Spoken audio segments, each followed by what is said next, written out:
Hello guys, good morning. Let's have our simple breakfast. So meron tayong bread. This is pineapple bun. Tapos meron tayong coffee.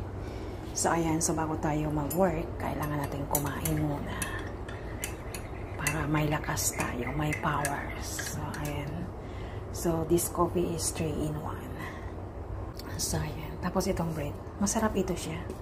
Lalong-lalo na pag lagyan natin ng pwede kunin natin yung sa ibabaw kasi medyo matamis. Yung amo ko noon, tinanggalan niya yun, tapos lagyan ng cheese sa ibabaw. Gusto niya. Tapos yung cheese, nag-melted.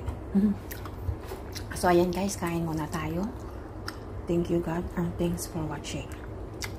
Bye bye. Ingat.